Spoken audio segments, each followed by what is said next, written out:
Trump's Project 2025 agenda will give him unchecked political power with no guardrails, and it would take Black America backwards. Project 2025 would strip away our voting rights protections, and it eliminates the Department of Education. It would also require states to monitor women's pregnancies. It bans abortion and would rip away health coverage for millions.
Was out, and we are back. Appreciate y'all for tuning in to another episode of Expansion Pack. I'm your host, Dan F. Man. It's good to be in here with you today. Get everything going and get it set up the right way. All right, I got all my tabs over here. Tab. All right, how everybody feeling? It's Thursday, and on Thursday, it's the day before Friday, and a lot of people look forward to the weekend. I think everybody, because I feel like we put in work for the planet all week long. We get a little couple rest days, and it ain't bad. All right, so today on Expansion Pack is Mental Health Thursday, and I have a message. We want to reach the youth today. That's what we want to do. We reaching the youth today. So sit back and enjoy the ride. I'm gonna try to keep a nice hip hop beat in the background and get warmed up. I'm already warmed up on this 2K. Once I hit these last couple practice exercises in the gym, I'm gonna go out, do me a 1v1. Then I'm gonna probably play me an NBA game because I'm still grinding out some VC and all that and getting the physics of the game felt. So y'all just enjoy that. So let's get some Earl on you. Gotta get some Earl in there. All right, let's go. Let's see what Earl talking about. Y'all listen up.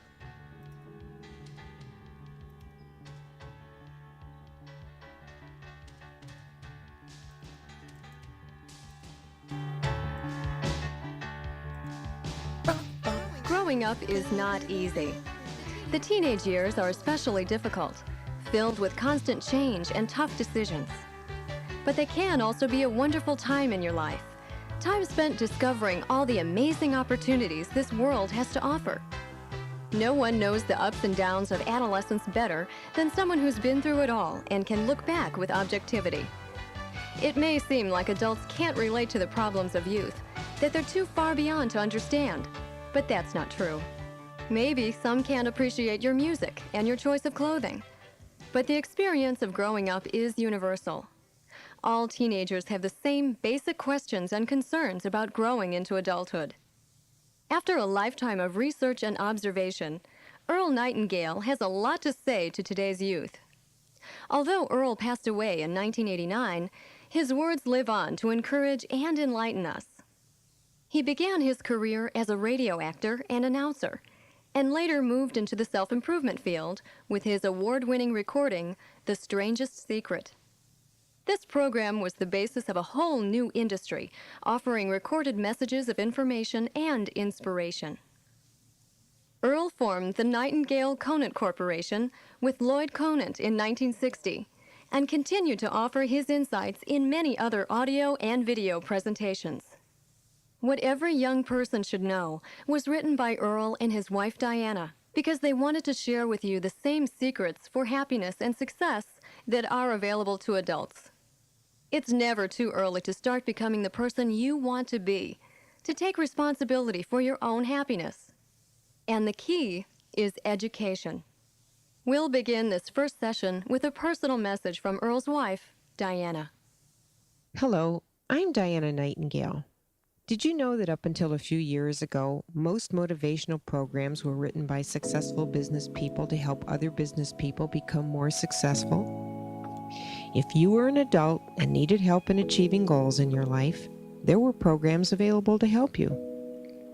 As a woman and mother, I often felt frustrated that there was little information designed specifically to help encourage young people to set goals for themselves and realize that they have the power to shape their lives and their futures from an early age. In 1985, Earl and I were doing a national book tour for his new book, Earl Nightingale's Greatest Discovery. I called my daughter Kim in Florida to check in and catch up. She said that Dan, my grandson, was really upset because end-of-year exams were closing in and he wasn't prepared. I was surprised because Dan had been an exceptionally bright child from the start and had always been anxious to learn even before starting school and seemed to be light years ahead of most kids his age. He'd always done well in school, and I just found it hard to believe that he could have a problem now. But what had happened was this. At orientation at the beginning of the year, the students were told what a great school it was and all about the activities that were planned. Then they were told that it wouldn't be too difficult for them to get by. If they stayed out of trouble and maintained average grades, they could even fail one major subject and still pass. The school even printed these meager requirements on the back of the report cards. So naturally, that's what had happened. No one expected greatness, or even the kid's best shot. Now at the end of the year, the students were not prepared to be tested.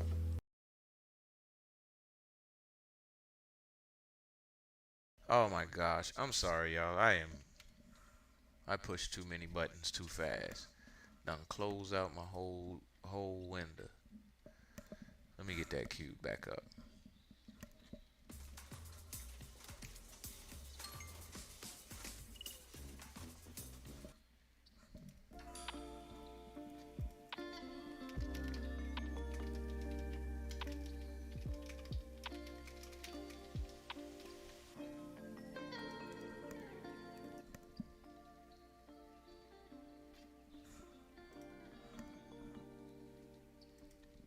There we go. Tested.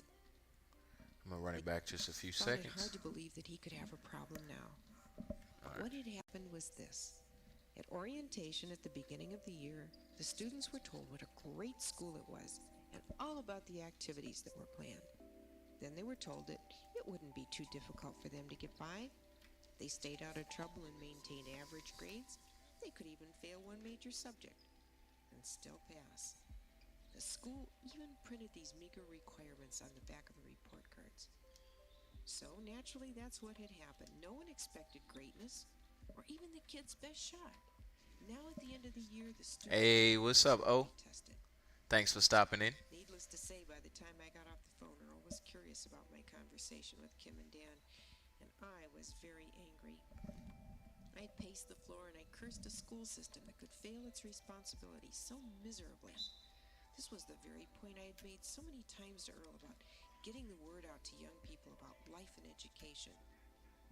And so this is what this program is all about. It's written for you to help you see that you're growing up in a highly competitive but very exciting world.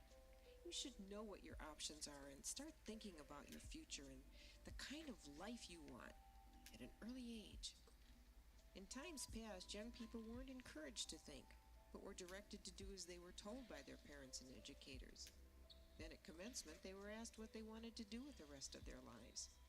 Well, commencement is a little late for that question. I believe that children, little children, even before kindergarten, should be told how great and wonderful this experience called education is. Learning new information is exciting, and it's for the benefit of the student. Grades, A's and B's do nothing for parents and teachers. The purpose of learning is for the student's benefit. Getting an education, learning about math, history, science, reading, spelling, are all subjects that will help to get through each day of our lives. And each time we learn something new, it's as though a key is given to us. Not a grade, an A or a B, but a key. A very valuable key that can open a door to opportunity in life. And when we leave school and go out into the world alone for the first time, we should feel well equipped, as though we have a pocket full of keys that will unlock and open doors for us. A person in the world without a basic pocket full of keys locks him or herself out of every good and worthwhile experience in life. In each and every situation, whether it's personal or business, more information, more education will give us the answers we need to deal with that situation and put us in control of our lives, our future. Without education, without keys, without options, our lives are in the hands of others. If we want to live a life of freedom, freedom to choose our futures, then it's up to us to gather up as many keys as we can for a lifelong journey. There are no limits to what we can do and achieve if we will learn to think, to do our best to get as much out of every learning opportunity as we can, and then relax and believe in ourselves. The writing of this program was a labor of love. All right. Good day, great day to everybody here on DGTA TV.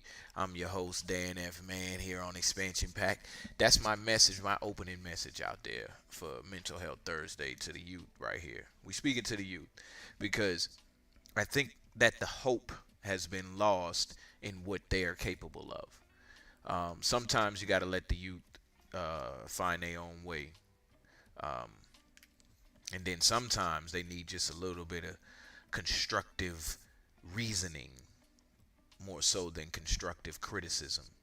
Now, constructive reasoning to me is just, hey, we're going to talk about this before execution. That gives us a reason to execute. You get what I'm saying? So let's keep this thing moving forward. That's my opening message. So let's just get some other messages to the youth queued up here, and I'd like to keep that beat playing in the background.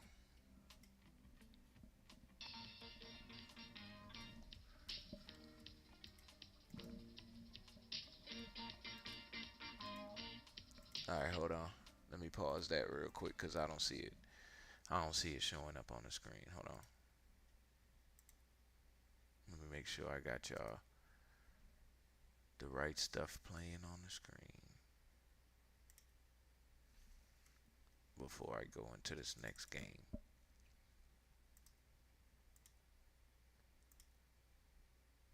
All right, there we go. And yep, that's it right there. All right, bet.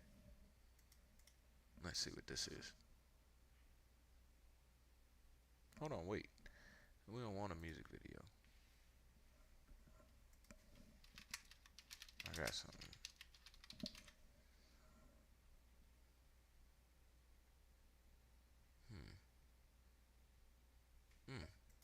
Let's watch this. This is you, and this is your first hunch of the season. It's parlay time. With FanDuel, a 3-week free trial of NFL Sunday. My message to the youth is to be strong no matter what you're going through. If you need help, seek help. Whether if you don't want professional help, seek help and surround yourself with people that help you, that'll listen to you, that got your best interest. Whatever you want to do in life, find something that you don't mind doing for the rest of your life. Find something that you like. And even if it seems like it's impossible, it's very, very possible. So don't get nervous. If you have a big goal, just chip away at it until you get to where you need to be. You know, when you're a thinker, I'm the same way. You look for answers that you know you can't, like, you're not gonna be able to get. You know what I'm saying? It kind of drives you crazy. Because you feel like you should have these answers, but you don't. So you just try to think your way into a solution, but you can't find the answer. So, like, I think that's what life is about. Truly finding yourself. And then closing your eyes and dying in your sleep. Finding yourself and finding other things. But finding yourself is one of the things, though, for sure. Let's see what they play next. That was Juice WRLD. One of our Whatever you want to do in life, find something that you don't mind doing for the rest of your life. And even if it seems like it's impossible, don't give up. Because a year ago, I was finna quit this shit. What is it that drives you to go that hard, though? The love for music. That shit is like, music gets me high. Be strong no matter what you're going through. If you need help, seek help. I think that's what life is about. Truly finding yourself. And then closing your eyes and dying in your sleep. Art support discount code. Check the comment. Art support. Y'all give me a second. Well, That's something that I feel like a lot of people neglect, which is completely and utterly wrong. My music, when I talk about it in music, because I'm able to explain myself and talk about it in whatever, you know, in whichever way I want to. So it gives me a lot of room to really explain the way I feel. I feel like people could talk for eternity on what they think love feels like, or just come up with analogy after analogy on what it feels like, but it's nothing that you say could really, like, describe the feeling.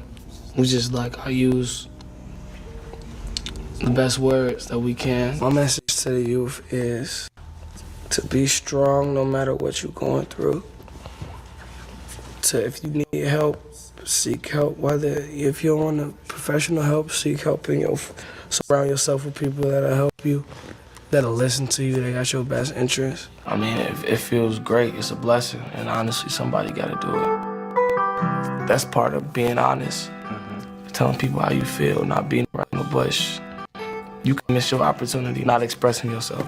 It's okay to express the way you feel. Nobody's gonna shove you in a locker. To have a wake-up call is one thing, but to apply that to your life and change your life is another. So it's just, that's what I'm doing right now.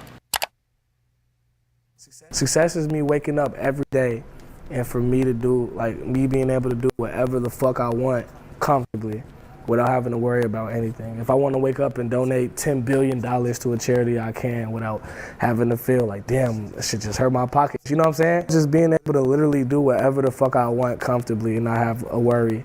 Make sure my family and all my close ones are taken care of. That's success in my eyes. I think that's what life is about. Truly finding yourself. And then closing your eyes and dying in your sleep. Or is that your work ethic? I did that to myself. It did happen, but it was my choice. Because I was the one at the end of the day that was like, I want to go to the studio every day. What is it that drives you to go that hard, though? The love for music. That shit is like, music gets me high. I love performing too, but I think I love recording the most. I love creating and recording the most. The lowest point I was at, I was having like relationship troubles at the same time. It felt like my music wasn't going to where I wanted it to go. And my grades were fucked up in high school, and it was time like to, for colleges to start looking at motherfuckers, and I wasn't on any like sports teams or none of that. So I'm like, bro, what the fuck am I gonna do after high school? So like, I was smart as hell. Being in school just wasn't for me, and my music in my head wasn't where I thought it should be. So it was just like, what the fuck do I do? I was literally just walking around and living my life in confusion. Something just told me to keep pushing music, just keep making music, keep making music. And that's kind of what led to me getting out of that hole and getting where I'm at right now. Whatever you want to do in life, find something that you don't mind doing for the rest of your life. Find something that you like. And even if it seems like it's impossible, it's very, very possible. So don't get nervous. If you have a big goal, just chip away at it until you get to where you need to be. Don't give up, because a year ago, I was finna quit this shit. Like, it was gonna be like a hobby instead of a passion, Because, I feel like after a certain point in an artist, whether they want to admit it or not, if they're not seeing results, they're gonna start doubting themselves. But I'm glad I kept going, because look, now, like, shit's paying off.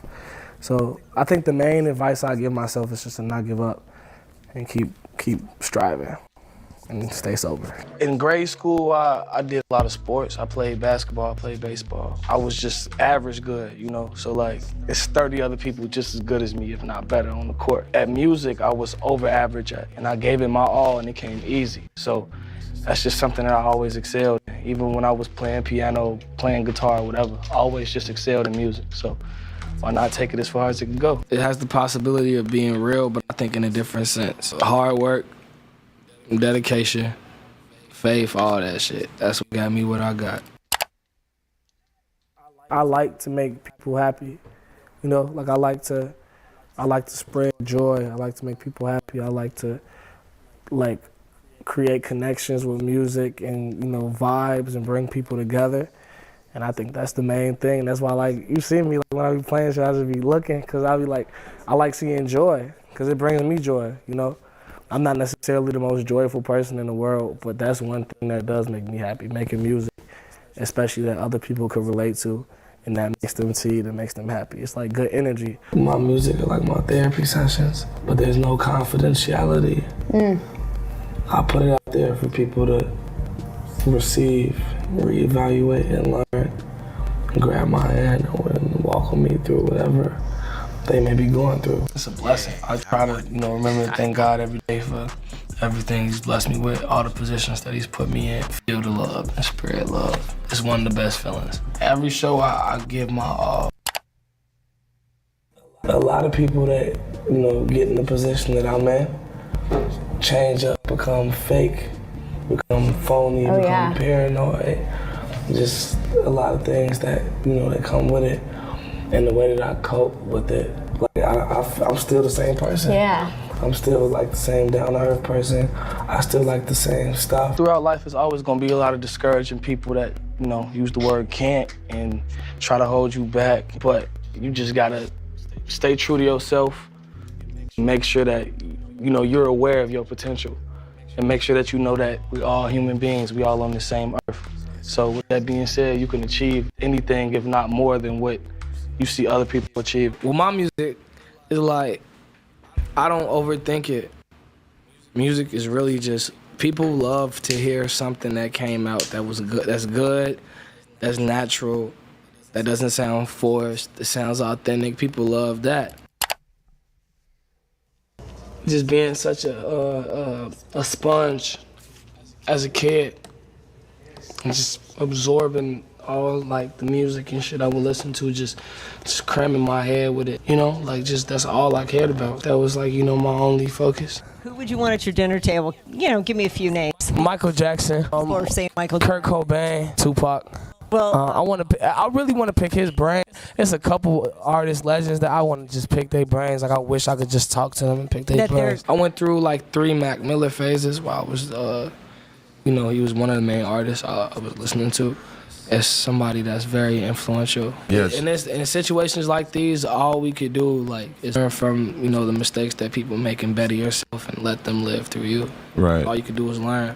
So from that point to this, I've gained a lot, but what I value most is that I feel like a hell of more aware and hell of a better person than I was 6 months ago. Just absorbing shit and obtaining knowledge. I just became, I feel like, a wiser person and a more aware person of what's going on in my surroundings and like myself and shit. I feel like the shit that sticks more is the shit that you learn mentally, spiritually, all that shit. So life already unstable as fuck. Why not try to have some foundations in your life? All right. Let me get another one started in there. I can't explain why I shine and no one else shines. I think everybody shines in different things. And a lot of things I can't do. I can't play basketball like every other black person in America. But I can act. I know how to go to that true spot in myself because I'm there every day. I can be me. I can be whoever because I'm true to me. I can go to neutral easily. A lot of people, black, white, Mexican, young or old, fat or skinny, have a problem being true to themselves. They have a problem looking in the mirror and looking directly into their own soul. The reason I sell 6 million records, the reason I can go to jail and come out without a scratch, the reason I can walk around, the reason I am who I am today is because I can look directly into my face and find my soul. It's there. It's not sold. I didn't sell it. It's still within me. I still feel it. My heart is still connected to my body. So I could, any character, I'm going to bring that intensity, that truth, and that honesty to it because I have to repay for that blessing from Black Jesus, from God. I have to pay for that by shining. If he give you the voltage and you waste it, that's the curse. He gave me the voltage, I'm gonna shine. It's not mine, it's from God. It's God. Not that it's so special that nobody got it, but all of our gifts and blessings and our strengths and our weaknesses come from God. Come from Black Jesus or whoever comes from within you, you know what I mean? So it's not really tricky. Everybody can do it if they just can go to that spot. I guess all the things that happened to me in my life allow me to go there easily. If you're not dark inside and you come to this world, it'll turn you dark. You know what I'm saying? And so if you really have sunshine in you, it's not good to play in the dark. It's just going to extinguish your fire. Believe in yourself and don't let nobody stop you from doing what you got to do. You got to have faith. If you can't find faith in the world, find faith in God, find faith in yourself, but you got to have... Judge, in retrospect, how would you say that your life has been? What would you say about your life? How would you define it? I would say it's been like a test on my faith. You know what I'm saying? You know how, I guess his name was Job in the Bible, who God just did all of this crazy stuff to him just to make sure his faith was straight. And that's how it was. It made me, if I didn't have all of this stuff, I don't think that my feet would have been so firm to where I could stand up for anything, you know, and I would be less ready to deal with what's out there. Yeah. So, I'm not saying I'm going to rule the world or I'm going to change the world, but I guarantee that I will spark the brain that will change the world, and that's our job, is to spark somebody else watching us. We might not be the ones, but let's not be selfish, and because we're not going to change the world, let's not talk about how we should change it. I don't know how to change it, but I know if I keep talking about how dirty it is out here, somebody going to clean it up. People can tell you, you know, don't do this or don't do that, but my whole mind state is that if we don't ever go outside of the boundaries, we will never change anything, we will never begin anything, we will never start anything. We'll just keep talking about the people who did it once and told us not to go outside the thing. That's just like I'm telling Christopher Columbus that the world is flat. You know what I mean? I'm doing the same thing. They're telling me you can't do this. You can only rap. And if you rap, you can only rap about this. And then you can't act. And if you act, you can only do the black films. And you know, you can't be you can't be an artist or a celebrity and go out still. You can't be an artist and still have fun and still be true. I don't like that. So I try to go outside the boundaries. Sometimes it's effective and it's positive. Sometimes it's negative and it blows up in my face. You could be one kind of an artist, or you could be another kind of artist. I want to be an exceptional artist, and I want to be here for the longevity. You know, I want to be, when it's over, I want it to be more than just for the beats and the bass lines. I want it to be for something. I want to stand for something, you know? I don't want to be just a regular statistic, you know what I'm saying? I want to break the mold. So while everybody's saying how they can't do it, I want to do it. And then when I do it, watch everybody do it. Then I go back to thugging fully again, you know what I'm saying? But right now, I'm listening to what everybody's saying. What it seems like the whole country is saying. Everybody is losing people. Everybody's at the cemetery. You know what I'm saying? That's when you can do your best business. So I want to see what I can do to change it. And if I can't, and if it don't work, then, you know, I'll go another route. But this is just one thing I want to try. I got a song called Me Against the World. Oh my gosh. Perfect for all this. Perfect. Me Against the World. It's just got nothing to lose. It's just me against the world. For Thug Life, when you were with Digital, working as a roadie and as a dancer, was that real? When I just read that you used to do dance, the dances with the plastic. Dance with the naked doll. That was me. That's what I mean by I'm real. I'm truly hardcore because I needed the money and I had to work. So if he told me that for me to get paid, I had to go out there in bikini briefs and hop on top of this doll, and that's how I had to get paid. And I was homeless at the time. That's what I had to do.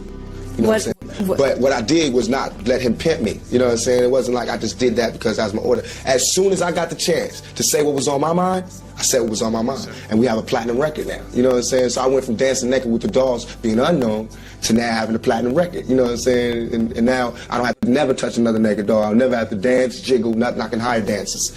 You know what I'm saying? I got 3 people dancing. I can have people dancing in the audience. You know what I'm saying? Well, you have to work from one point to go to another point. So I admire the work ethic. I think that it should be reinforced throughout our neighborhoods, that everybody should work hard. Practice makes perfect. You have to be diligent about what you want. You have to apply yourself. You have to motivate yourself. And you have to do it for self, by yourself. And then you can do things for other people. But that's what I had to do. I had to do for self. I just want to move forward, y'all, for real. I'm tired of the same old. I just want to take us to the next level. I just want to be somebody that my moms could be proud of, somebody that another black person my age could be proud of, somebody that if I have kids, my kids could be proud of, you know what I mean? I ain't trying to kill the world, I just want to be in the world, make a little money in this world.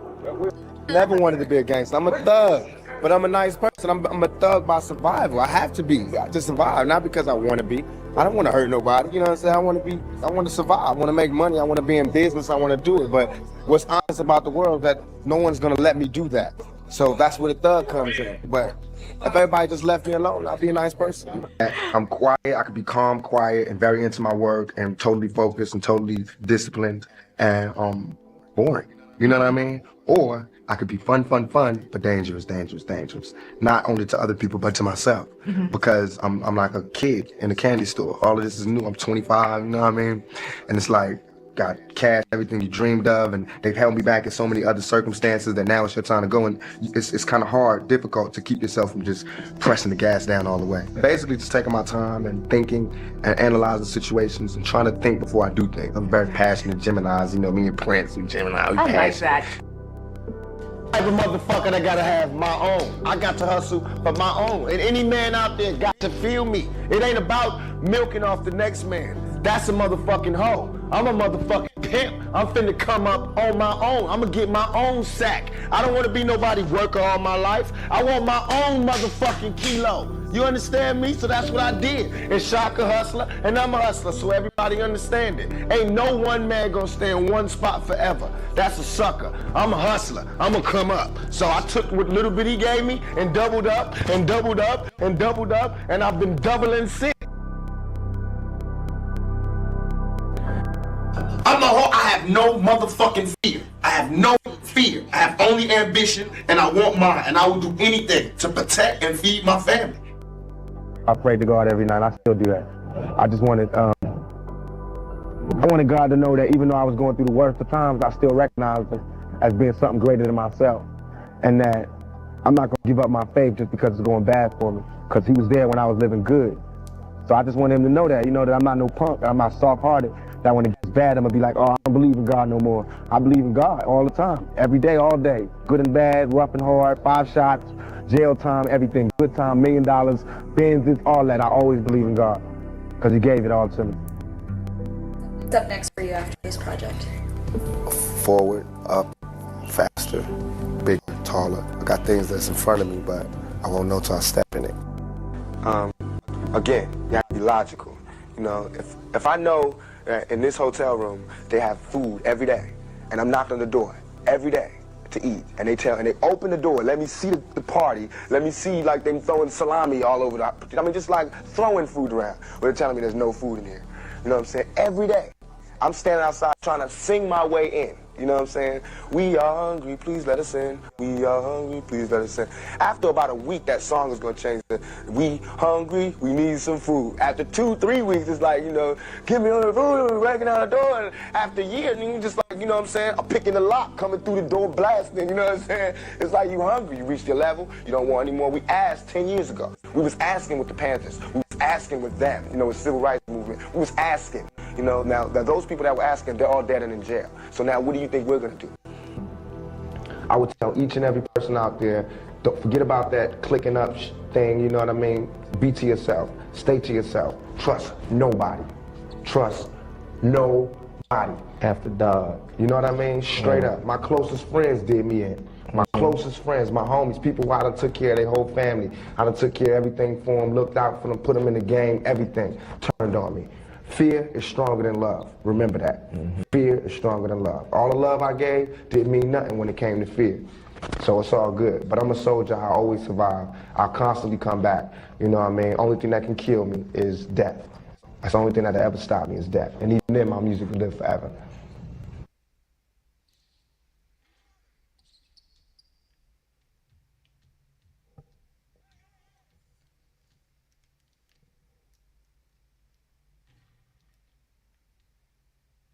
As soon as I get to stop, I'll play something else.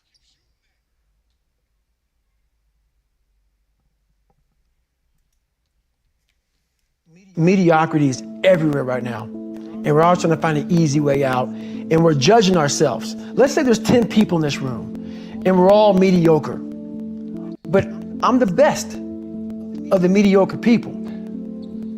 I now think I'm great. I'm great. We surround ourselves around people that make us feel great. They tell us what we want to hear. The second we put ourselves amongst the uncommon people, we don't like that feeling, that challenging feeling of that person who's waking up at 3:30 in the morning and say, hey, put your shit on, we're going for a run. We don't like that challenge. We like that person who says, hey, you know what, man, I don't feel good today, man. And they say, oh, it's okay, brother. We'll take a day off, man. We'll get a pizza and watch the game. We like that. We love that feeling. Why? Because you understand, man, we're good, bro. We don't want that like this. Hey, man, no, bro. Get your shit on, man. Stop being a punk. We don't want that in our lives. We don't want that person who's constantly challenging our weaknesses. We want that person who's constantly, you know, making us feel nice and good and secure in ours. That's the mediocrity of life. We want to be the best amongst the average people. People wonder, how do you stay hungry all the time? Because after I accomplish something, I don't sit back like a lot of guys who graduate buds, graduate this, graduate that, get comfortable. They wonder why I'm getting weak, man. I don't know, I lost my edge. What's going on? Because once you hit the top of the mountain, guess what happened? I'm good. I'm good. So you wonder why you're falling down now. Because once you reach the top of the mountain, you got to build up another one. That's mediocrity.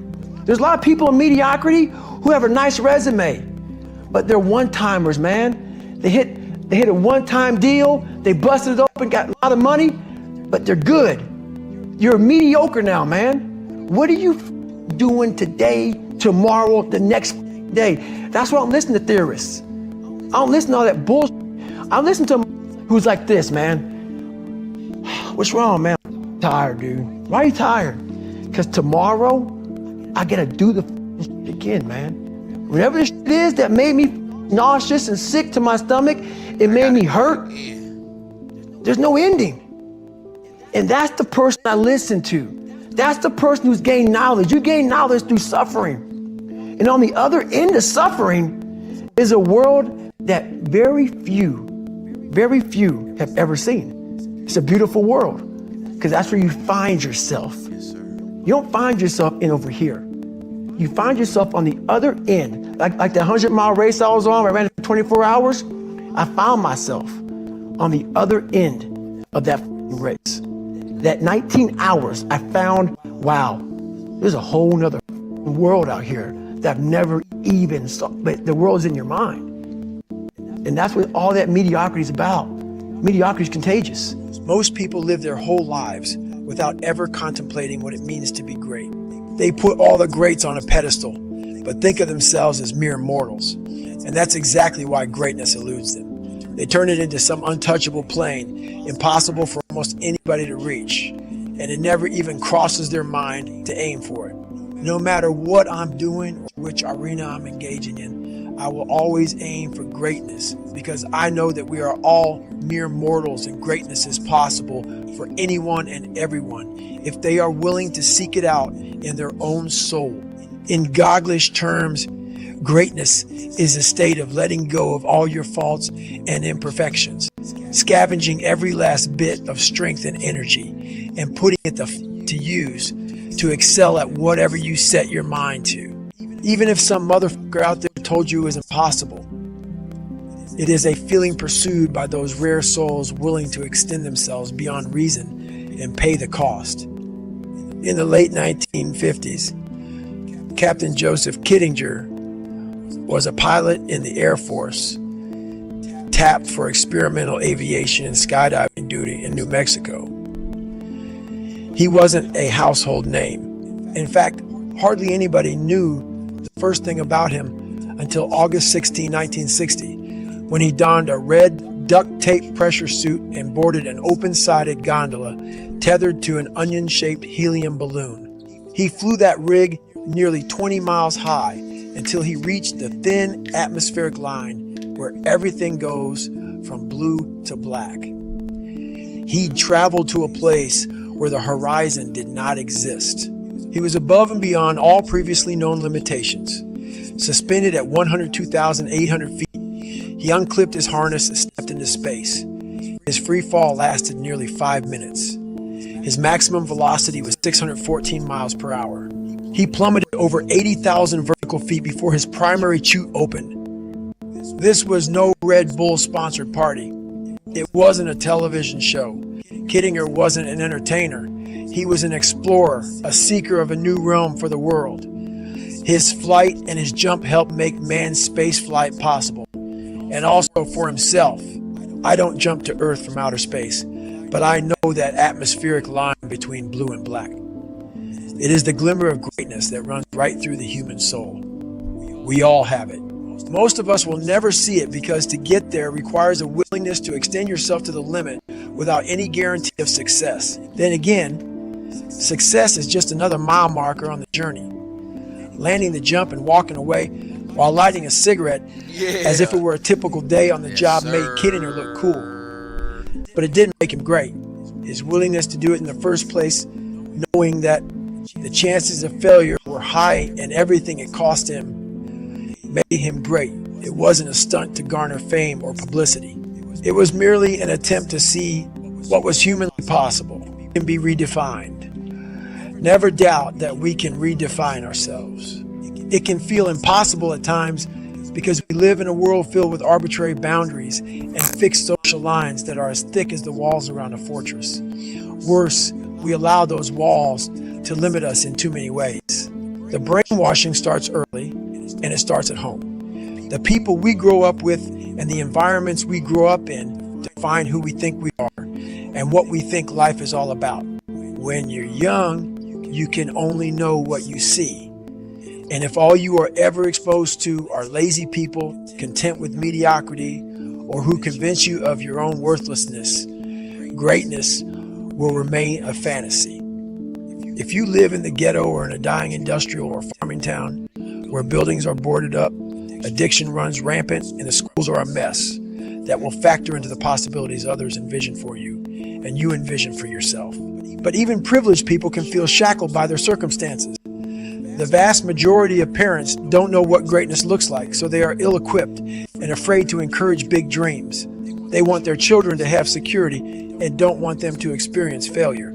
That's how limited horizons get passed down from generation to generation. Should we really be surprised that almost everybody has a knack for twisting their story to work against themselves? I hear it all the time. Privileged kids say, "I have too much, so I cannot develop the skills that you have." The kid that came from nothing will tell me, "I don't have enough. Therefore, I cannot develop the skills that you have." No matter where someone is in life, they never fail to confess why they can't get where they need to go. The minute they open their mouths, I see how limited their horizons are, and their sob stories come with the expectation that I will deliver a become great package to their front door. But that's not how it works. When I was losing the weight, I had to miserably wake up every morning in the cold. It was Indiana, November when it started. I was miserable. This is your new life. Take it or leave it. There's no happiness about it. There's no peace behind it. It sucks.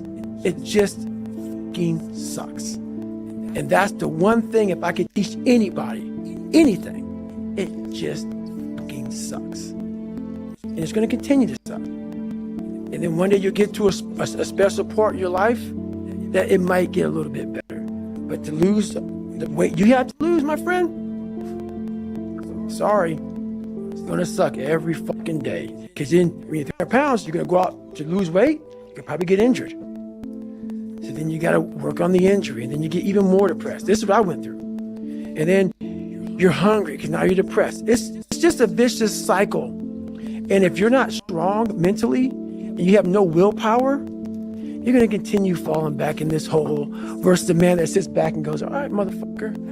This is why I cuss, because this is what is in me. This is what it took for me to be me. Sorry. It didn't take, hey, okay, we're going to do this today. No, this fucking really sucks. This is real, dude.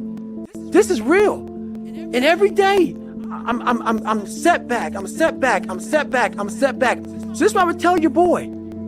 This is exactly what I tell him. Every day you wake up, you're going to probably be set back for the first 4 weeks before you lose to significant weight because of the mind is going to be fucking with you the whole time. There's no dopamine. There's no dopamine in there at 300 pounds. You got nothing. Your hormones are shot. You have to envision something that is more powerful than you. Something has to get you out of bed. And you have to create it. It has to be false. Because you're not it. You're a fat piece of shit. And that's the reality of it. So you have to create a false reality to live in that, just to get to work. Good steal, boy. That's the reality. If I had to choose one pervasive mentality in today's culture that I would deem the most dangerous, I would select the victim mentality. Playing the role of the victim means pointing the finger at someone or something outside yourself for things that are going wrong in your own life. This has to do with something called your locus of control. Someone who has an internal locus of control believes that he or she can influence events and their outcomes, but someone with an external locus of control blames outside forces, other people, circumstances, or even fate for everything. Everywhere I look in today's society, it seems that more and more people have an external locus of control. For example, if someone is having trouble getting a job and they blame it on the current political or economic landscape, they are demonstrating an external locus of control. Or if they often catch colds and blame them on their coworkers or germ-riddled work environment, that's an external locus of control mindset. Another one is when someone is constantly in debt and they blame inflation or the high cost of living rather than taking responsibility for their own financial planning and budgeting. If someone goes through a divorce or bad breakup and is still in pain 5 years later and blaming it on the ex, that's an external locus of control. Essentially, we are choosing to have an external locus of control anytime that we are pointing the finger away from ourselves for anything going on in our life. Here's the problem with this kind of thinking. It takes away your power. By playing the blame game, you're effectively throwing up your hands and saying, well, I'm a victim and there's not a damn thing I can do about it. The moment you blame someone else for something you're feeling or experiencing is the moment that you give up your power. By giving your power away, you are making a decision to effectively let life happen to you. You are refusing to take responsibility for your own life. As you might imagine, that can be a very destructive pattern to set. In order to stay connected with our best self, we need to always take responsibility for what happens in our life. We need to find a way to have control, even in moments where it just seems like the world is out to get us.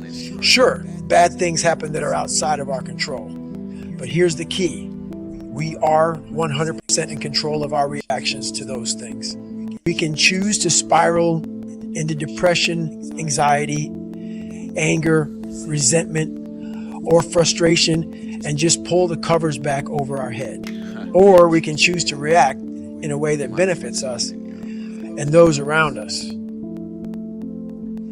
If we fail a test, we can analyze what went wrong and study in a more effective way before taking it again. If we keep So I'm gonna switch up before I get into another one. For this other game.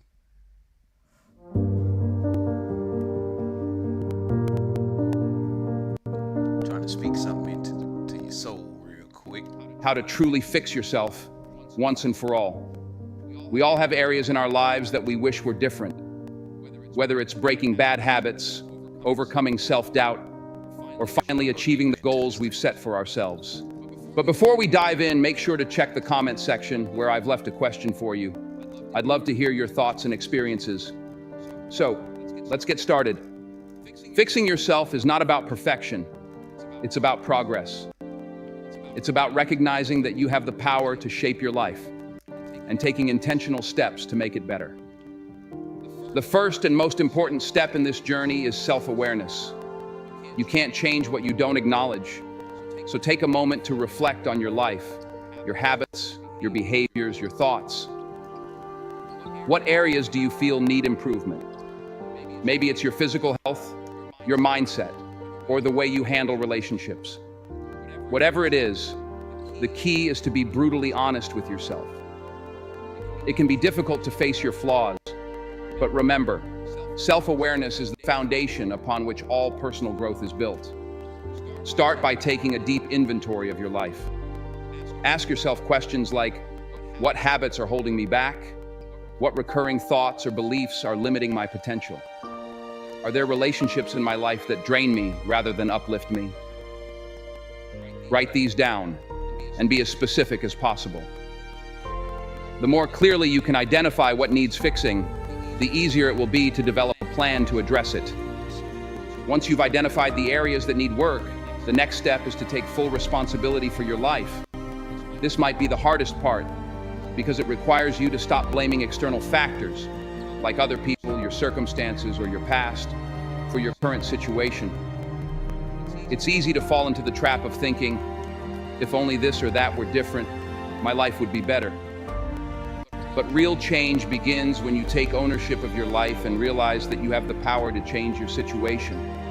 You are not a victim of your circumstances. You are the creator of your reality. By accepting responsibility, you empower yourself to make the necessary changes. Taking responsibility also means letting go of excuses. Excuses are the lies we tell ourselves to justify inaction.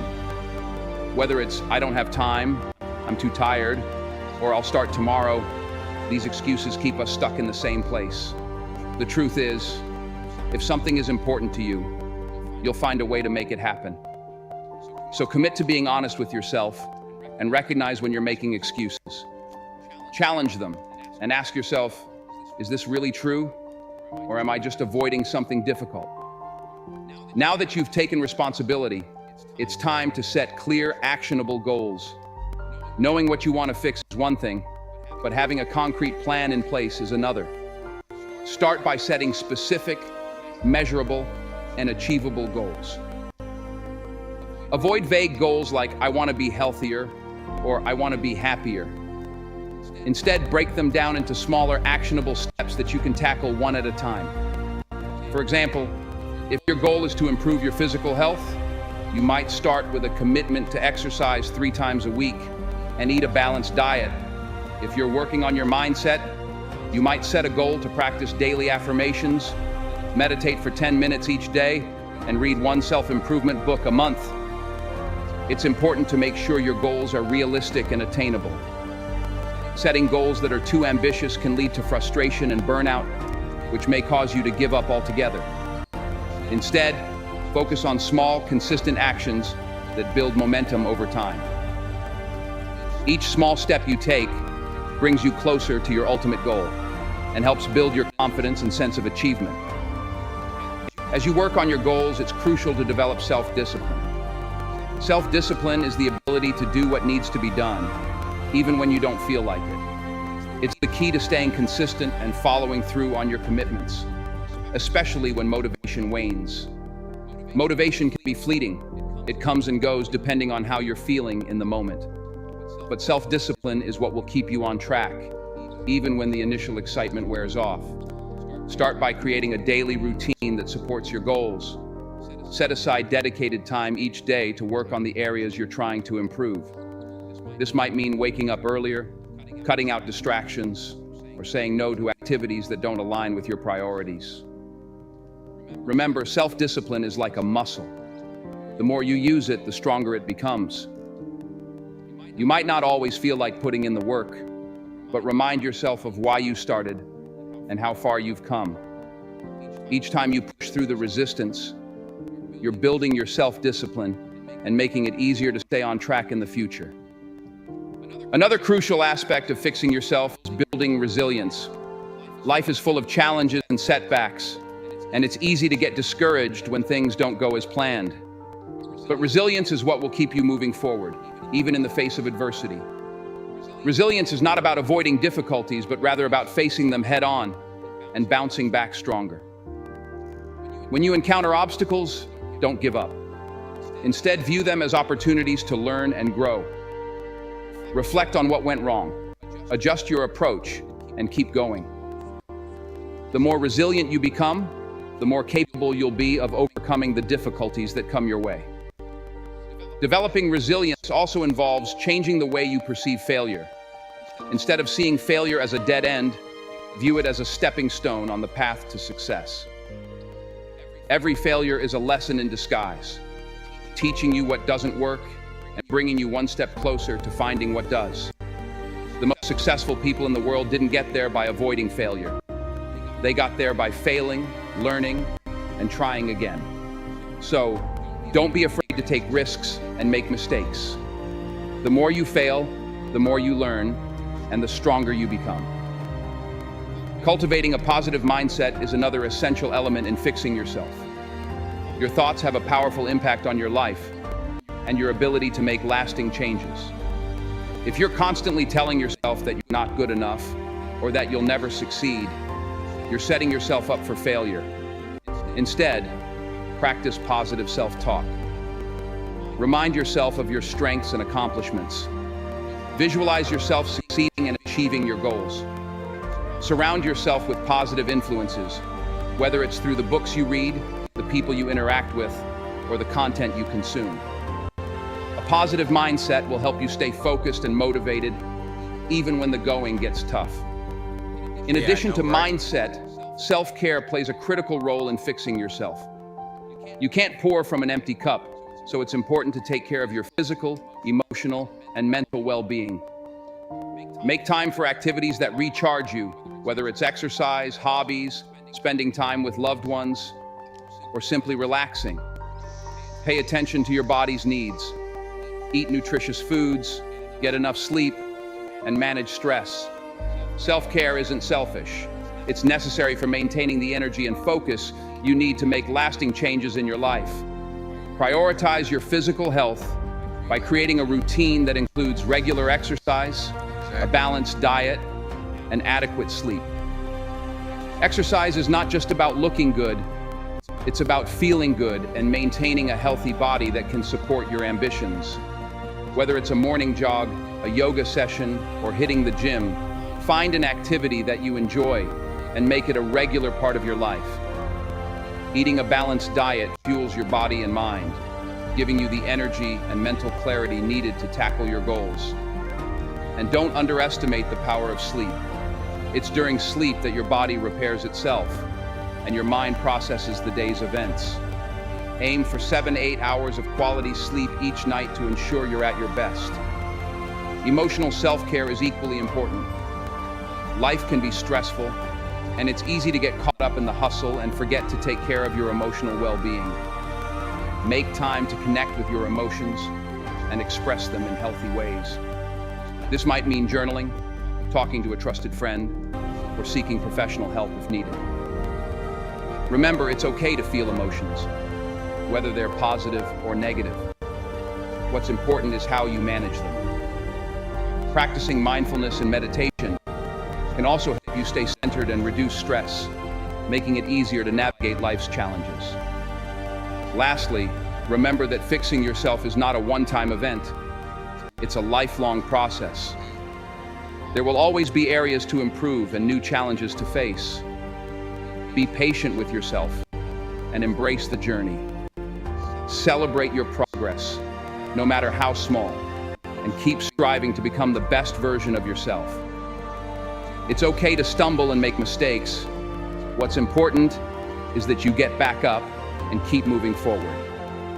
If you found value in this video, please give it a thumbs up, share it with someone who might need it, and don't forget to subscribe to the channel for more content like this. Okay, so I wonder why they put, oh, inspired by Denzel. So I wonder why they got this picture of Denzel on here.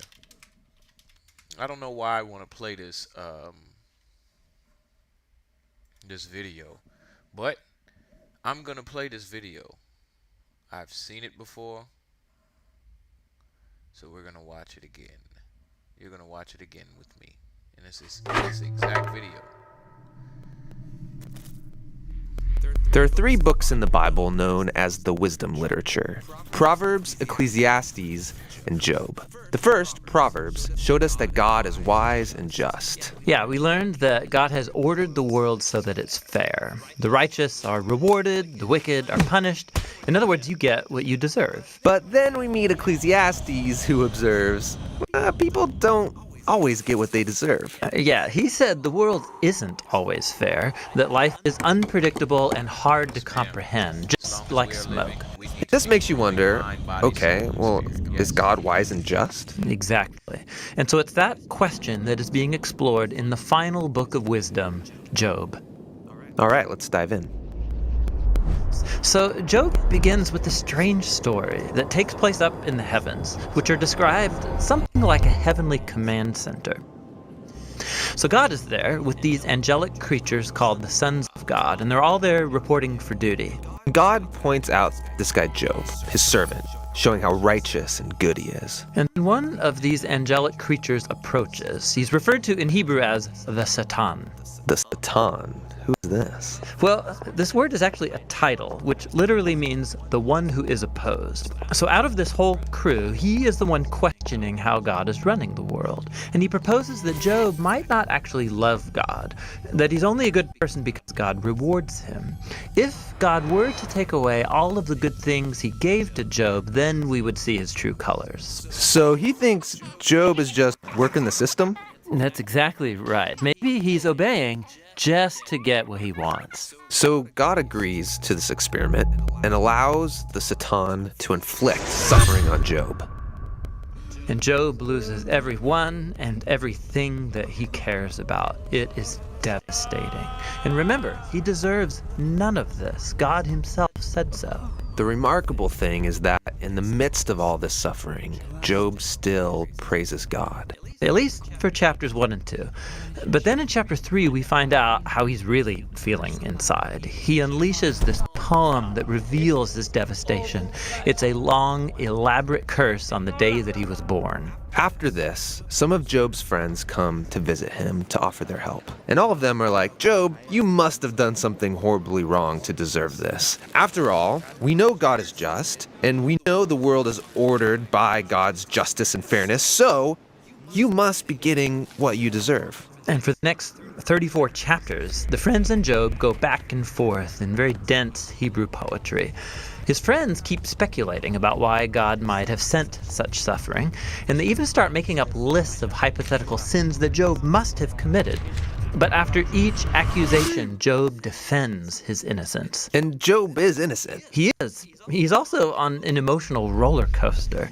At some moments, he's very confident that God is still wise and just. Yeah, in other moments, he's doubting God's goodness. He even comes to accuse God of being reckless, unfair, and corrupt. So by the end of the dialogues, Job demands that God come and explain himself in person, and God does so. He comes in the form of a great storm cloud. Now, But God doesn't give Job a direct answer. He doesn't tell Job about the conversation with the Satan. Yeah, he does something very different. He takes Job on a virtual tour of the universe.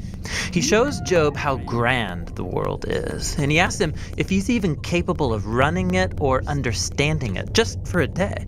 He shows Job how much detail there is in the world, things that we might see every day, but really don't understand at all.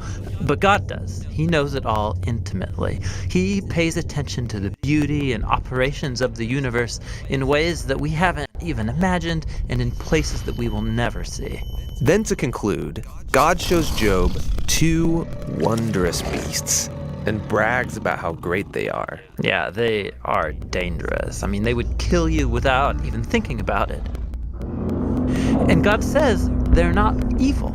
They're actually a part of his good world. And then that's it. That's God's whole defense. It's kind of weird. I mean, what was this all about? It seems to be this. From Job's point of view, it looks like God is not just. But God's perspective is infinitely bigger. He's dynamically interacting with a whole universe of complexity when he makes decisions. And this is what God calls his wisdom. So Job asking God to defend himself is actually kind of absurd. He couldn't comprehend this kind of complexity even if he wanted to. So where does this leave us? Well, it leaves Job in a place of humility. He never learned why he suffered, and yet he's able to live in peace and in the fear of the Lord. But that's not where the book ends, because after this, God restored everything he had lost. And this, again, is surprising. I mean, is this a reward? Is God saying, "Congratulations, Job, you passed this elaborate test"? No, I mean, the whole book just made the point that Job losing everything was not a punishment, and so now getting it back isn't a reward. So why does he get it back? Well, apparently, God, in his wisdom, decided to give Job a gift. We don't know why. But what we do know is that Job is now the kind of person who, no matter what comes, good or bad, he can trust God's wisdom. And that's the book of Job, and the end of our wisdom series. These biblical books of wisdom are amazing. Each one offers a unique perspective on the good life, and you need to hear all of them together as you learn to live with wisdom and in the fear of the Lord. So I don't have a particular reason that I played that, other than it's good to know where the lines are. It's good to know what you can expect. You can expect that there's going to be good in your life, and you can expect that there's going to be bad in your life. Now, in all of that, there's only one thing you can control and care for ultimately, and that is yourself. In the midst of all the good and all of the bad. All right, so let me get up out of here. I don't want to play no more 1v1s.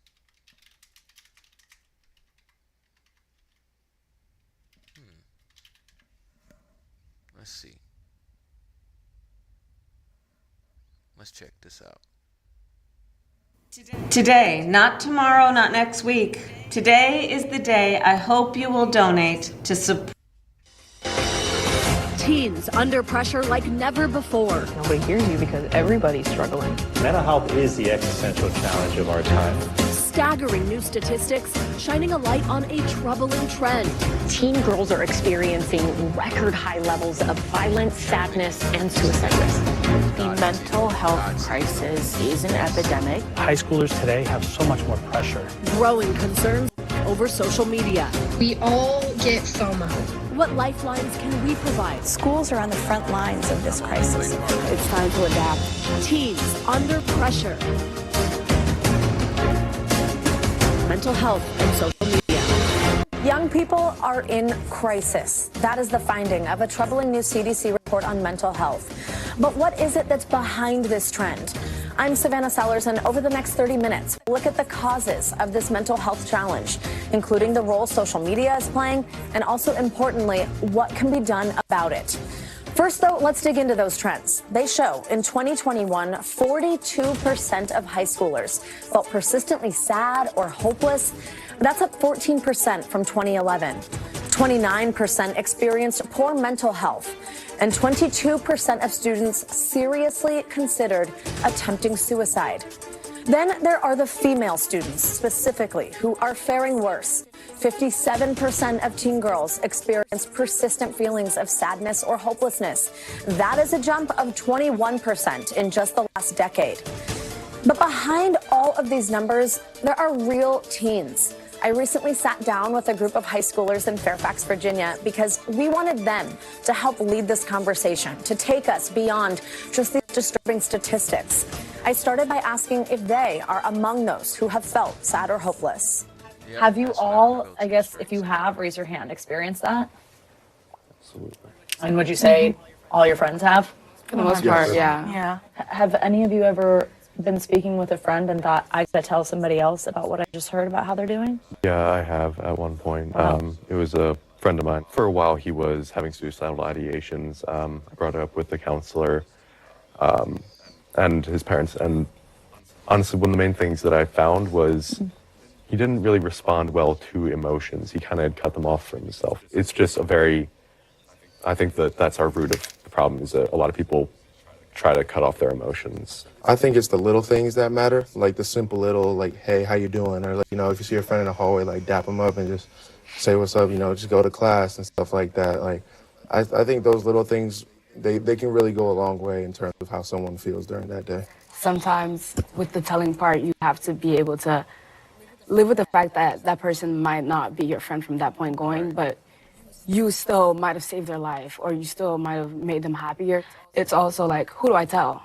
Yeah. Who can you go to? Because obviously we have like counselors and social workers at school and stuff, but it's like, can I really tell them? Like, what are they really gonna do about that? Mhm. So there's also an issue of who are some trusted adults that I feel could actually help the situation. Exactly, yeah, and on that note of like, who do I go to, it's also what will they do successfully?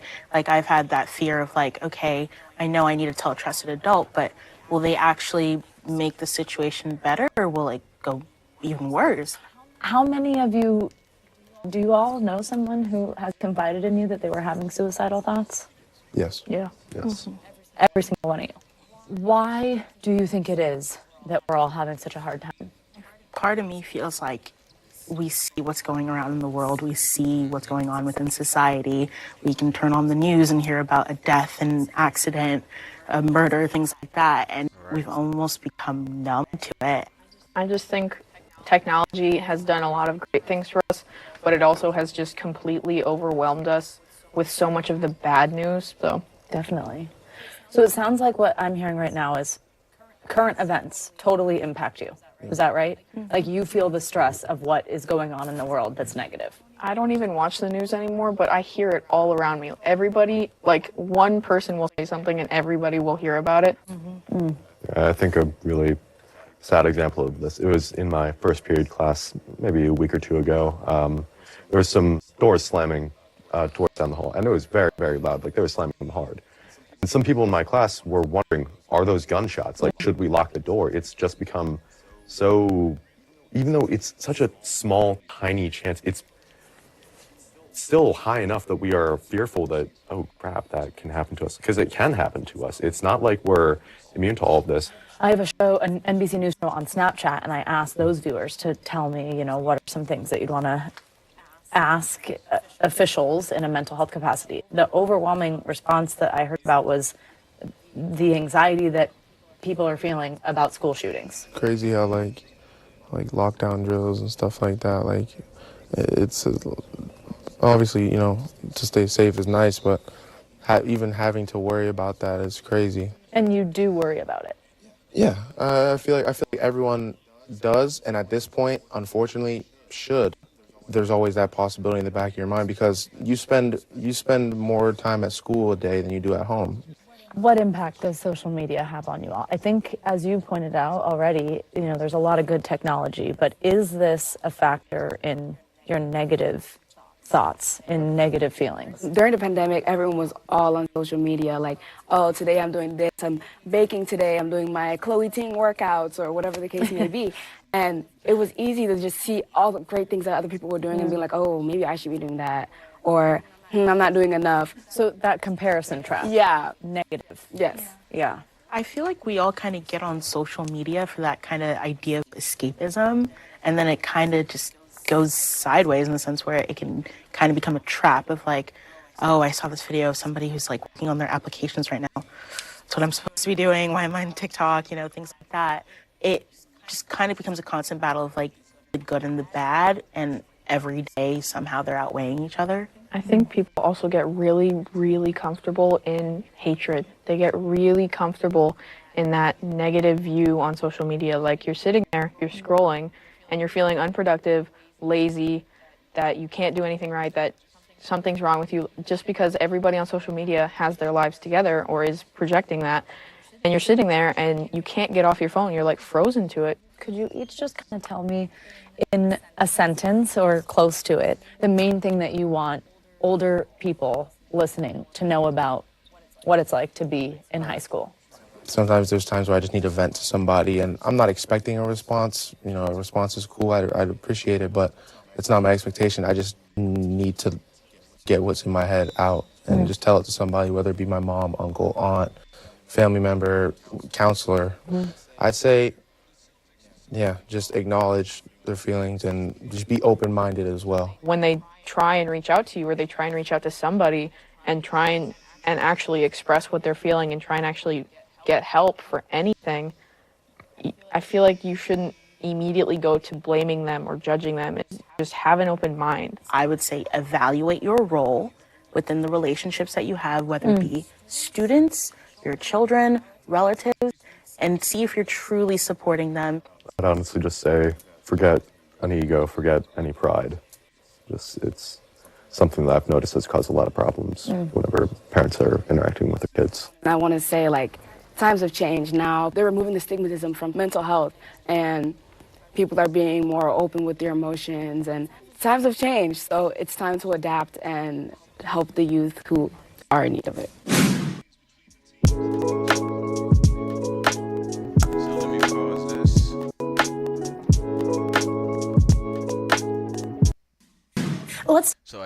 I wanted to hear some of the young people talk. It's not necessarily just about the social media aspect of what I want. I want to give something to look forward to. Now check this out. I play a lot of videos on here, but it's mostly because I need to be able to play the game some too, but I gotta pause and talk. Okay, so true what they are saying. I feel this way. Too much going on in the world, and it's tough to process sometimes for me. So I can imagine the young people. We need to try and get them to feel that they have someone they can talk to about this heaviness. Yeah, I agree with that. And so what I'm about to say is this. You gotta have something that you're waking up for, or that you looking forward to, or that you want to do at all times. Now, it could be small stuff. Cooking, like right now, I'm looking forward to some stuff I had cooked yesterday and eating it again today, or eating today, or I'm going somewhere in a little while. All of those types of things keep me taking that little step. Now, the catch is, let me get some background music. The catch is, if you train your mind to constantly look at things that you not wanting to happen, or that you're dreading, that are approaching, then as those things get closer and closer, your body gonna prepare for those things. So you're gonna constantly feel down or constantly feel depressed. Now, like I said, the inverse of that is, if you are looking forward to things that's making you excited, like, all right, I got $2, I'm gonna go spend it on a snack. I can't wait to spend $2 on a snack. Your body gonna prepare for you to get that $2 snack.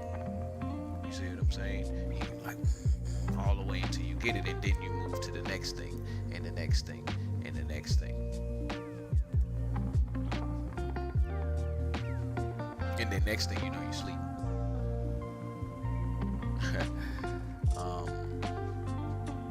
Yeah, that's my message right there.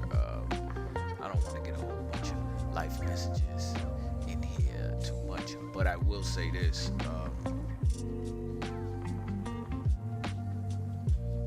You haven't never been here before. If you're young, if you're younger than 50, right? There's some things here that you're still gonna go through, and that routine maybe not as set in yet.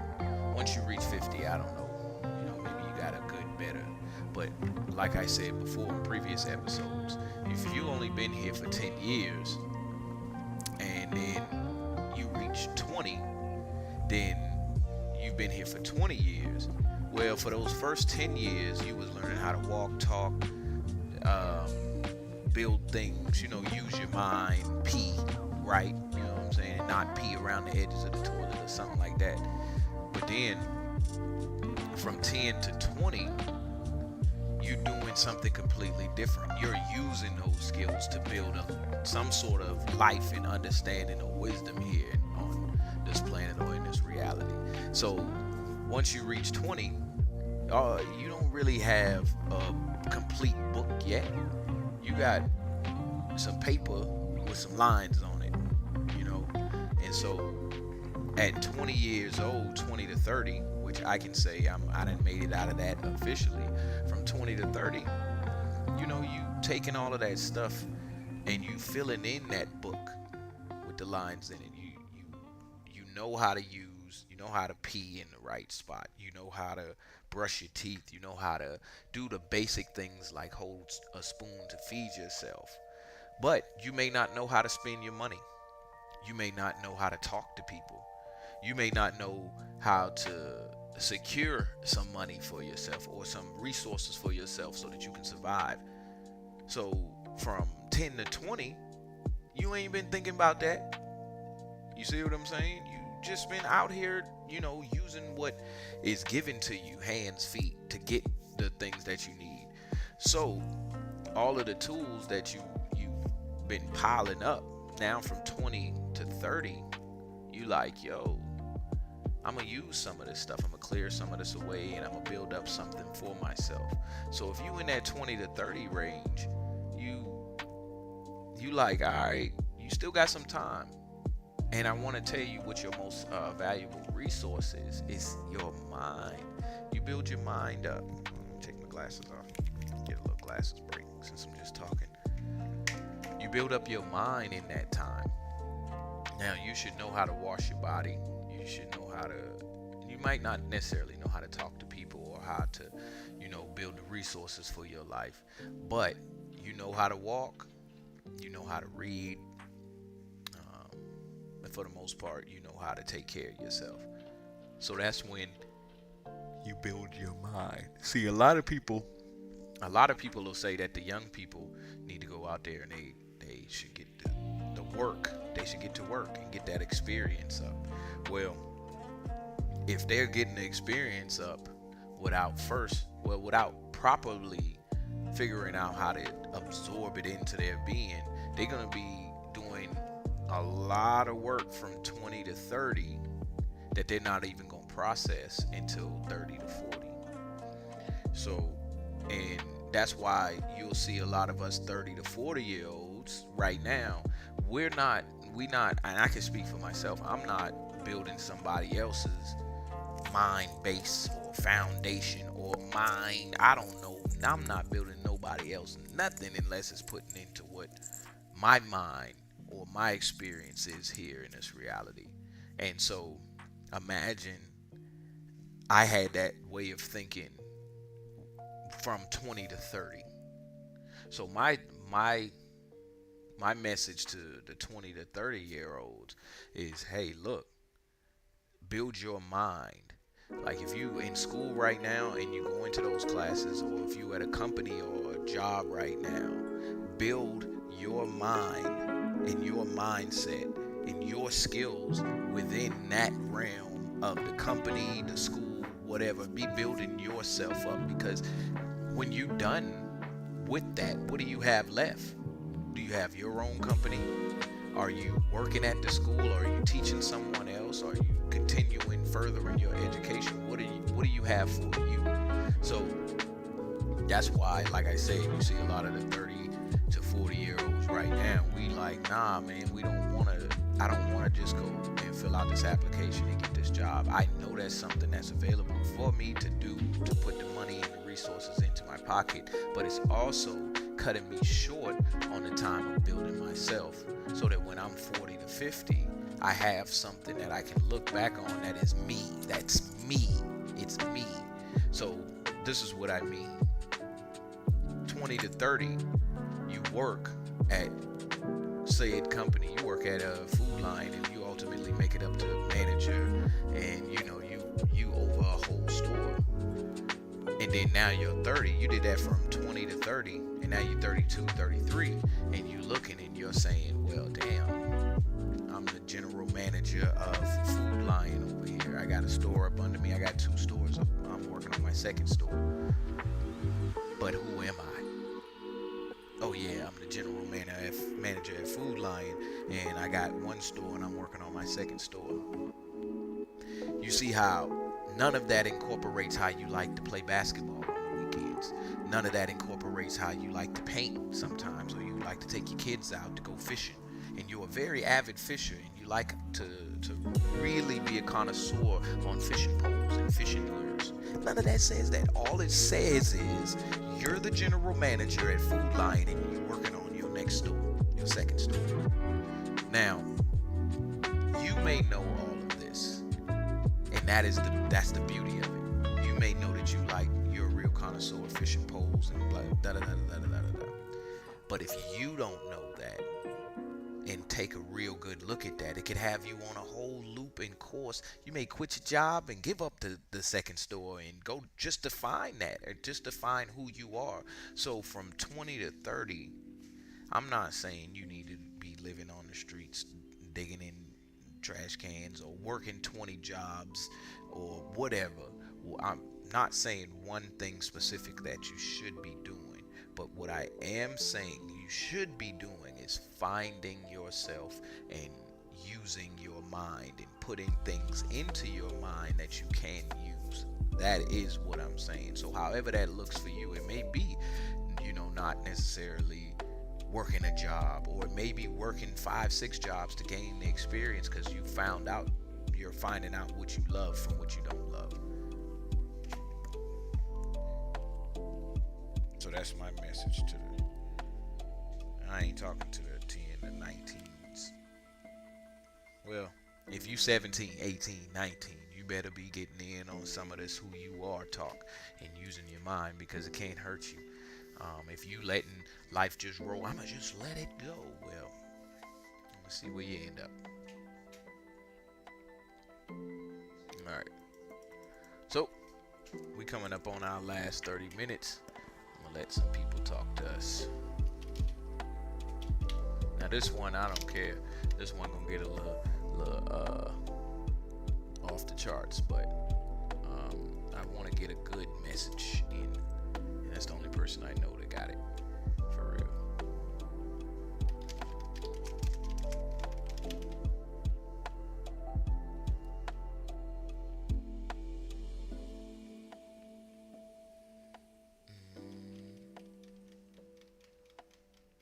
This one looked like it'll be the best. Picture this. You're sitting at home alone watching YouTube videos, wondering why you can't find the motivation to do the things you need or want to. Woke up this morning. The drug pushers woke up this morning. And don't make the mistake that most of your mothers and fathers made. When I wake up in the morning, my prayers, and I thank God I woke up, the Ku Klux Klan woke up this morning. The drug pushers woke up this morning. I thank God that I made another 24 hours in the most vicious, nasty, hateful, insane nation that's ever existed, with my wits, without hating, without being bitter, and without being mean.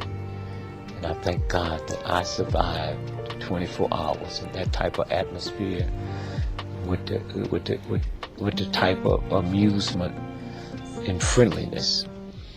And so I would say to young folks, don't be in a state of denial of the racism and sexism, but don't let that block you. Don't teach your children that you have to be twice as good as a white. That's an awful thing to teach your child. That's like saying because you're black, white America has a right to change your dollar for 94 cents. But we used to get 50 cents, and before that we used to get nothing. Young folks have to say, we don't want more change for $1.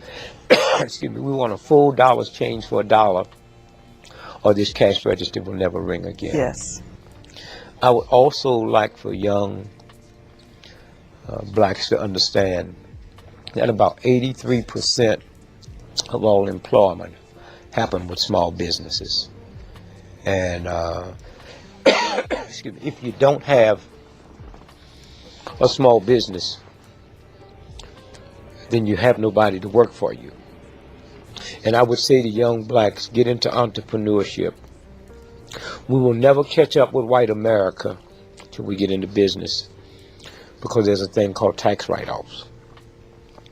And if you have a job and come together, 10 of you, and open up a corporation and have somebody run it, you hiring somebody to run it, but you have tax write-offs. 98% of people that fly first class on airplanes would not be there if that wasn't a write-off.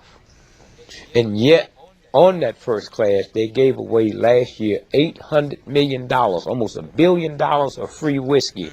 But if a welfare mother asked for some apple juice for the baby, she's laughed at. And so I would say entrepreneurship, and then understand that we will never survive as a group and communities and not neighborhoods. A community is, I control the police, the banks, the schools, the firefighters, and I control the flow of the money. And I have no problem when I go in a Jewish neighborhood and the shop owners are Jewish, and I go into an Italian neighborhood and the shop owners are Italian. I have a problem when I come in a black neighborhood and the shop owners is not me. A Korean has a right to come in and buy my shop for $30 million more than it's worth. That's good business. But if we decide that we're not going to do business with that one, then he'll have to sell it back, or she'll sell it back to a black person for $1 million.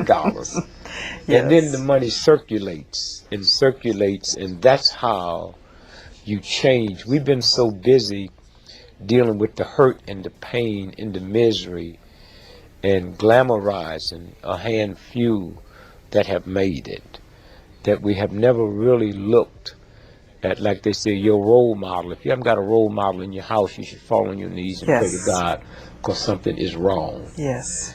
And so I would say to young folks, it's not about alcohol, but it's hard for me to say that to you when a 5-year-old got to reach past mama's beer and papa's wine to get some mayonnaise. I would also say to young folks that the #1 drug that will wipe you out is not cocaine, it's not heroin, it's marijuana, and they deliberately make that a recreation drug, but it stays in the muscles, it stays in the blood, and it will wipe out your memory bank. And also, this is the first time in the history of TB that TB has always been known as poor folks. It's the first time that TB is not running rampant in the ghetto. It's running rampant in middle income white America, because it's the marijuana that they spray, and that's no accident. And so I would just say to young folks, you have to reevaluate everything you've been taught. I would say to the black folks that just because a black person is 90 years old don't mean they have wisdom, and you need to listen to them, because if you was dumb and stupid when you was 9, you dumb and stupid when you 90. With HoneyBook, you can make sure your marketing business is as polished and professional as you really are. Here's how. I'm Millie, a content creator coach. So y'all don't know who that was Dick Gregory. That's my man's. I listen to him all the time because by the time he got to that point, what else would he tell you but how he feel and how he see it? So I think I got time for one more, at least a piece of one more. I don't want the whole 2 hours.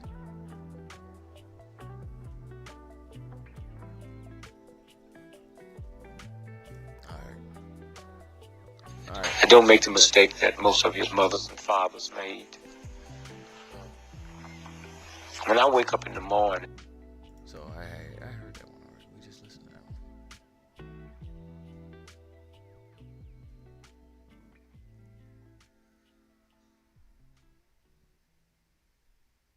Well, I don't have another one from him.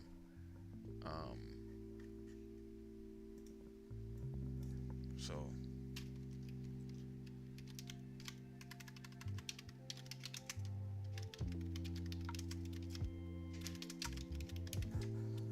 got it.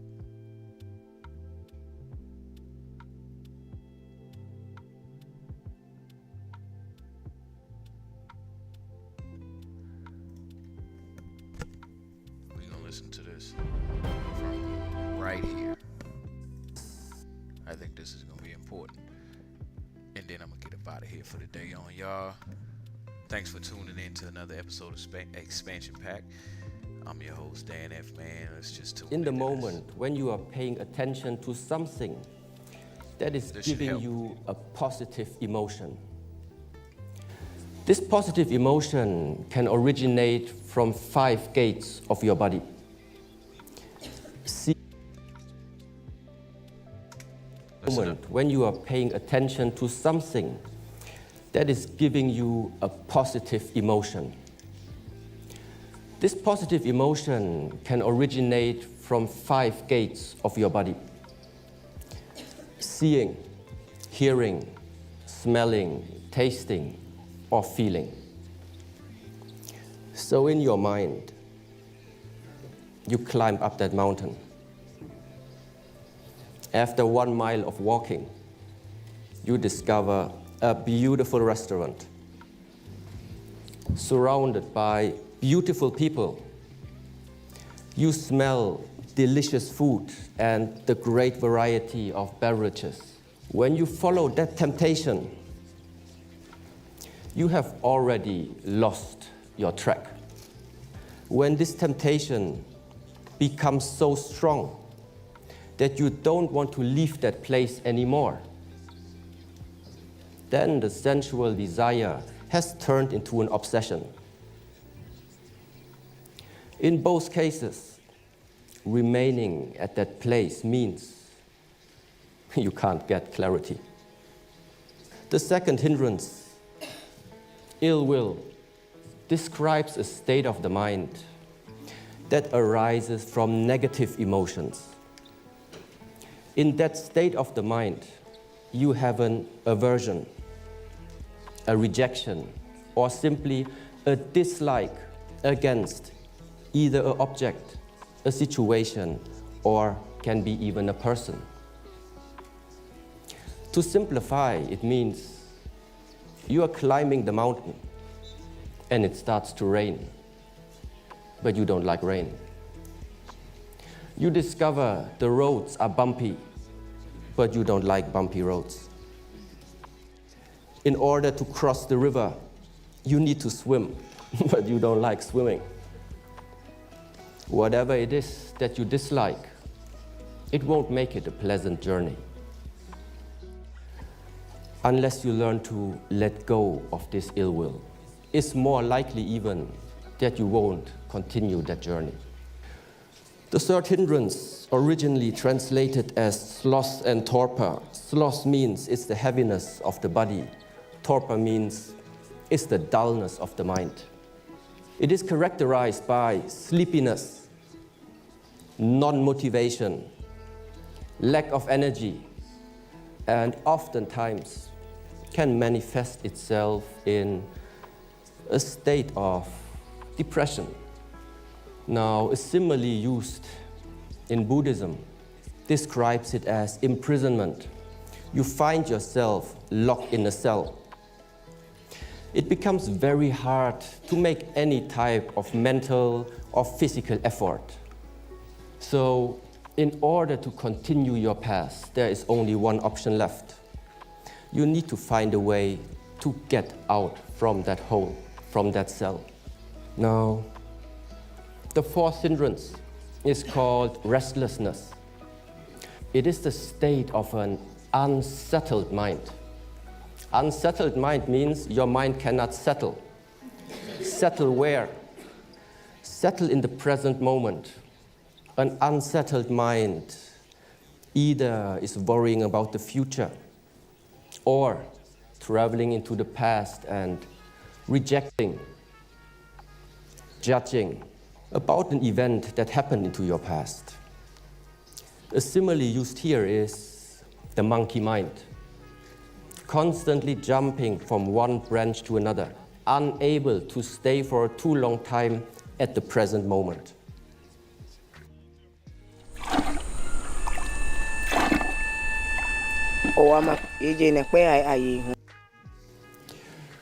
The problem is, there is no time to see clearly anymore. Now, the last of the 5 hindrances is called skeptical doubt and is very closely related to a state of mind which is based on indecisiveness. It is very easy in that state of mind getting lost in thoughts. Can I do this? Is this the right path? What will the others say? What if this? What if that? The mind cannot synchronize with your own actions anymore. And the result is that you are getting disconnected with the goals and aspirations that once you have set to yourself. When the way is filled with too much doubts, more often you will stop instead of moving on. That we know the 5 hindrances now, what are we going to do about them? You need to align and structure your life in such a way to prevent those hindrances from arising. If you are not successful, They let me make that.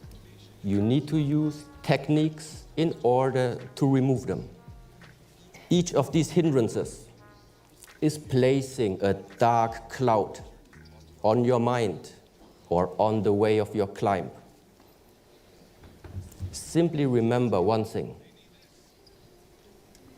Just let it rain.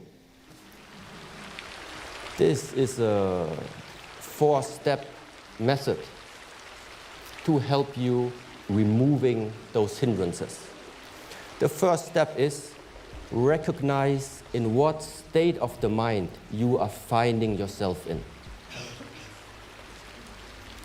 Afterwards, learn to accept, acknowledge, and allow the situation or a person to be the way how it is, to be the way how they are. Investigate your emotional and mental state and ask questions. Why did it come up? What is going to be the consequence if I remain in that state?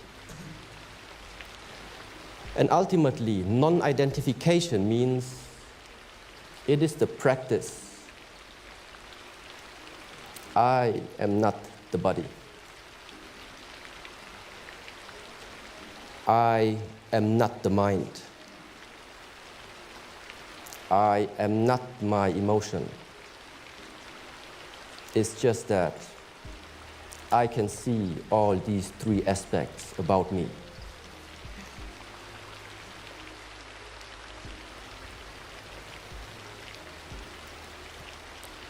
All of our lifetimes, all of our lives are too unique to copy the past from someone else. to bring meaning to your life, to bring value into your life, you need to learn and master yourself. And don't let the hindrances stop you. If any of you chooses to climb that path to clarity, I will be very happy to meet you at the peak. Yes, sir. Perfect timing. Let's go!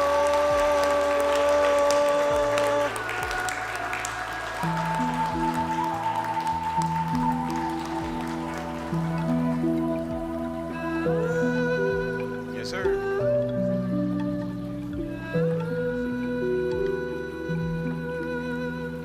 All right, so as that video finishes, as my game finishes, and as expansion pack finishes for the day, I want to say this to everybody that's watching.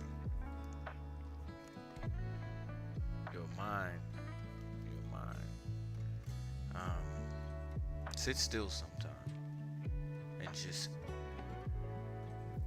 marvel in how vast or how great your mind is when you let it be. I'ma holler at y'all later. Well, I'ma holler at y'all tomorrow. Same time, same place.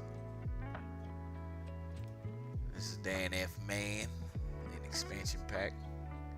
And we up out of here. Let's go. Peace. Who you are right now, the most significant aspect is you and me are alive right now. This is it. What I'm thinking is not the important thing. We are alive right now. That is the important thing.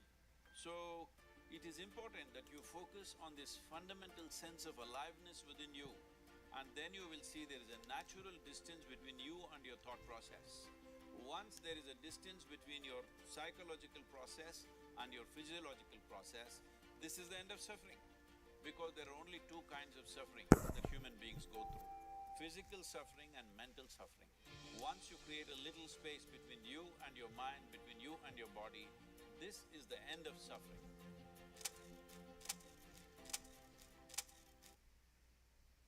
Yoga is not magic, sword swallowing or crystal gazing.